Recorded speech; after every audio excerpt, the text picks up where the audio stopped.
Hi friends, welcome back to me Vijayalakshmi Shankar CX channel.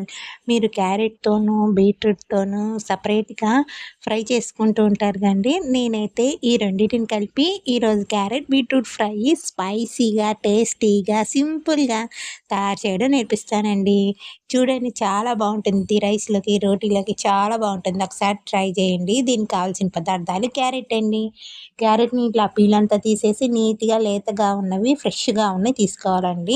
అట్లనే బీట్రూట్ని కూడా ఫ్రెష్గా ఉన్నాయి తీసుకోవాలి. పీల్ అంతా తీసేసి నేనైతే చిన్న చిన్న ముక్కలుగా కట్ చేశానండి.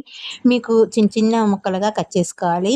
మీరు పెద్దవి కావాలంటే కట్ చేసుకోవచ్చు, కాకపోతే అవి తొందరగా ఫ్రై అవ్వండి. అందుకని నేను చిన్నగా సింపుల్గా చిన్న చిన్న ముక్కలుగా కట్ చేసి ఈ విధంగా చేసుకున్నానని చూడండి.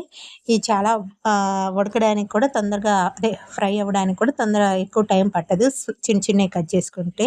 అట్లానే ఒక బాండీ తీసుకున్నానండి. అందులో ఆయిల్ వేసుకున్నా. ఆయిల్ వేడెక్కగానే పోపు దినుసులు వేసుకున్నా. పోపు దినుసులు చిటపటమనంగానే కొంచెం గార్లిక్ 3 తీసుకొని వేసానండి.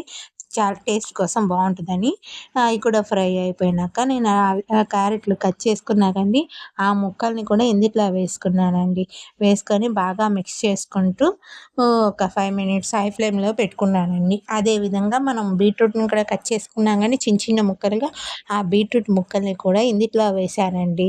ఈ వీటి ఇందులో వేసి మొత్తం 2 కలిపి మిక్స్ చేసుకుంటూ కలుపుతూ ఉన్నానండి. ఈ విధంగా కలపడం వల్ల చాలా టేస్టీగా వస్తుంది. తొందరగా ఫ్రై అయ్యిద్దండి. బాగా ఫ్రై అవుతూ ఉంటుంది. అందుకని నేను రెండింటిని బాగా మిక్స్ చేసుకుంటూ కలుపుతూ ఉన్నానండి. ఇవి బీట్రూట్ కొంచెం లేట్‌గా ఉడికిద్దండి. అందుకని రెండిటిని ముందే ఒకేసారి వేసుకుంటే తొందరగా అయ్యిద్ది. కొంచెం ఫ్రై అయిపోయినాక ఒక పావు స్పూన్ పసుపేసుకున్నానండి.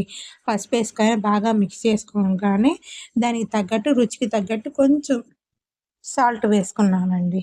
సాల్ట్ వేసుకొని నేనైతే రుచికి తగ్గట్టు కొంచెం సాల్ట్ వేసుకొని బాగా మిక్స్ చేసుకుంటూ కలుపుకున్నానండి. అట్లనే 4 పచ్చిమిరపకాయలు తీసుకొని మధ్యలో కట్ చేసుకొని చీల్చి ఈ మనం క్యారెట్ బీట్రూట్ ఫ్రైలో వేసుకోవాలండి. ఇలా పచ్చిమిర్చి కూడా వేసుకుంటే చాలా బాగుంటుందండి. అందుకని నేను కూడా ఈ విధంగా పచ్చిమిర్చి వేశాను.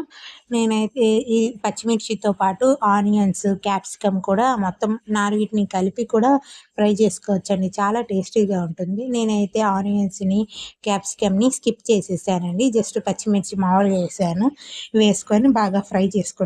ఈ విధంగా ఫ్రై అయిపోయినాక చూడండి, కొంచెం ఫ్రై అయిపోయినాక ఒక 5 మినిట్స్ హై ఫ్లేమ్లో పెట్టుకుంటూ ఉండాలండి. తర్వాత 2 టేబుల్ స్పూన్ల కారం వేసుకున్నానండి. కారం వేసుకొని బాగా మిక్స్ చేసుకుంటూ 5 మినిట్స్ హై ఫ్లేమ్లో పెట్టుకున్నానండి. ఈలోపు మనం క్యారెట్ తింటే కళ్ళకి చాలా మంచిదంటండి. అండ్ బీట్రూట్ తింటే బ్లడ్ పట్టిద్దంట. ఇవి నా టిప్స్. క్యారెట్ బీట్రూట్ మీరు తినండి. దీంట్లోకి మసాలా వేసుకోవచ్చండి. నేనైతే ఒక మిక్సీ జార్ తీసుకొని అందులో కొబ్బరి కొంచెం చిన్న ముక్కలు వేసుకున్నాను. గార్లిక్ కూడా వేసుకున్నానండి. ఒక 4 వేసుకున్నాను వెల్లుల్లి రబ్బలు.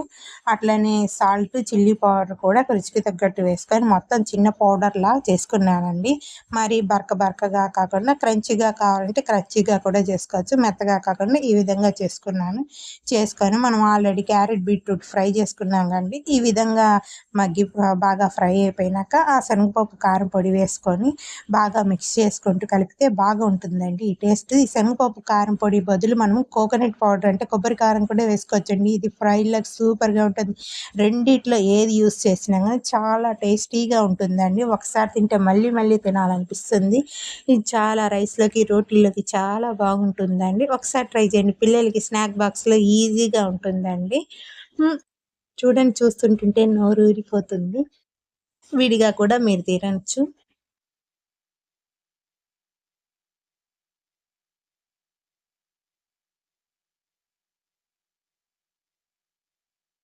నా మరిన్ని వీడియోస్ కోసం నా ఛానల్ని ప్లీజ్ సబ్స్క్రైబ్ చేసుకోండి. Like and share and comments. Thanks for watching.